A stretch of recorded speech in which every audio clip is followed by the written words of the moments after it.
Jurassic World 2015 returned to the Jurassic franchise and the beginning of what would eventually become the second trilogy of films, directed by Colin Trevorrow, starring Chris Pratt, Bryce Dallas Howard, Judy Greer, Irfan Khan, Vincent D'Onofrio, and Omar Sy. The story takes us back to Isla Nublar, where a dinosaur theme park has finally opened years after the failure of the original Jurassic Park. Two brothers are sent to this new Jurassic World, as it's called, for a weekend away, meant to be taken care of by their aunt, Bryce Dallas Howard, who is also the director of the park. Unfortunately, she leaves them in the care of her assistant because she's very busy with the ongoing evaluation of a new park attraction, namely a genetically engineered new species of dinosaur called Indominus Rex. As you can guess by the name, the animal is bigger, meaner, smarter than anything we've seen before. Eventually, of course, it gets out from its cage, and in order to save her nephews and everyone else at the park, Bryce Dallas Howard has to rely on Chris Pratt, who is a badass raptor wrangler working with these animals to try and tame them.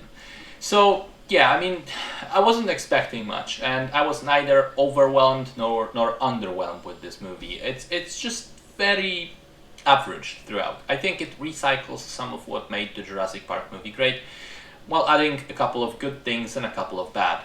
It does become fairly over-the-top action, with raptors being apparently as smart as humans at this point, and the big dino basically smarter than humans. On the other hand, the people in the film become stupider and stupider as these movies go, so this time is no exception, and they are reaching new lows.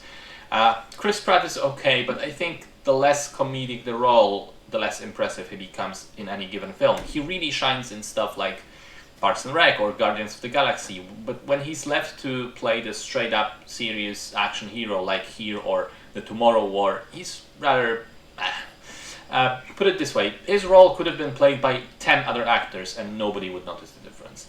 Bryce Dallas Howard is a good actress, but her character in this film is pretty boring. In general, there is very little in terms of emotional investment with human characters for me. There is no single person in the film that I would necessarily root for. I didn't care whether any of them died. Well, maybe on one exception. The assistant lady's death scene is so unnecessarily cruel. Holy shit. I don't know if the director had some grudge against the actress or what, but it's just so elaborate and over the top. It's just a mix between tragedy and parody. There are some logistical stupid things like the ridiculous glass ball vehicles, the level of incompetence of the soldiers trying to capture the Indominus or kill it eventually, and of course the infamous high heels that Bryce Dallas Howard wears throughout the entire film and on which she runs through the jungle for half a day, and apparently is faster than a T-Rex in them.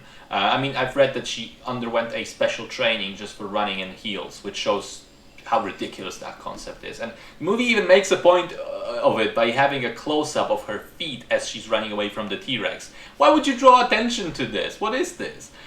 And, by the end, the whole thing just devolves into this massive CGI fest between multiple dinosaurs, resembling a Transformers film much more than the early Jurassic Park movies, which, that was much more of a survival horror with focus on competent characters and significant space devoted to its ethics and the morality discussions.